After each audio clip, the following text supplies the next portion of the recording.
marwada koowaad ee dalkan jamhuuriyadda Soomaaliland Amina Wari Sheekh Maxamuud Jirdi ayaa maanta soo gaadhay xarunta gobolka Saaxil ee Berbera kadib markii ay saaka aruuryadii hore ay ka soo kicintay caasimadda jamhuuriyadda Soomaaliland ee Hargeysa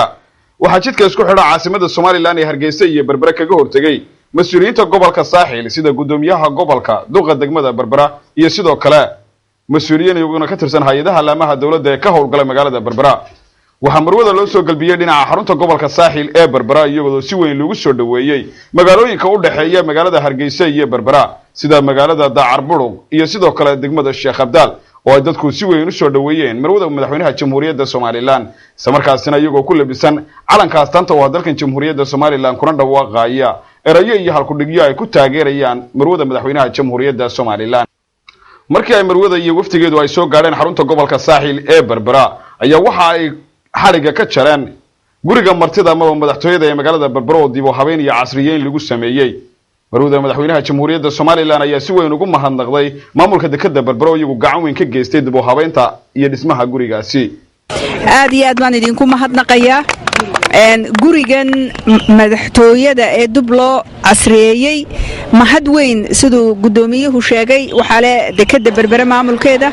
mahad baan u celinaynaa hawl weyn baa qaranka u qabateen oo kuwii hore qabanayseen ku soo biiriseen aad iyo aadna waa u mahadsantiin waxa Soomaalidu waxay tiraahdaa hugaaguna wuu kula baryo tagaaye meesha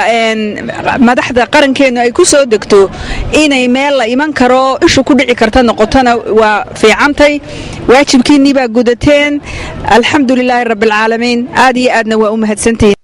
waxa iyaguna sidoo kale halkaasi ka hadlay gudoomiyaha gobolka Saaxil Cali Maxamed Cilmi iyo sidoo kale maareeyay xigeenka dekedda Berbera Umar Abakar Jaamac oo iyaguna ka waramay hawshan iyo muddada ay socotay iyo waliba sida ay wax uga qabteen guriga martida ee magaalada Berbera ee ay madaxdu ku soo degto guriga martida oo dib loo casriyeeyay imika weeye hawshaana waxa geystay maamulka dekedda oo aan runtii aad iyo aad ugu amaanayo oo imika u eg madaxtooyada caalamka qaybo kamid ah ay yihiin gudaheedana aad arki doonto sida loo qalabeeyay gurigii madaxtooyada Berbera oo aanu qalabayn iyo dib u habeyn iyo dib u dhis ku sameynay oo arkaysaan ay maanta noo furto waxqabadkii aanu ka qabanay haddaanu dekedda qaranka jamhuuriyadda Soomaaliland ee Berbera waxa farxad noo ah inay marwada koowaad ee qaranku noo furto guriga waxa intaas ka hor marwada madaxweynaha jamhuuriyadda Soomaaliland ay socdaal ku soo martay qaybo dib u habeyn lagu sameeyay dekedda weyn ee magaalada Berbera oo ay halkaas soo indheysay iyada iyo waftigeedu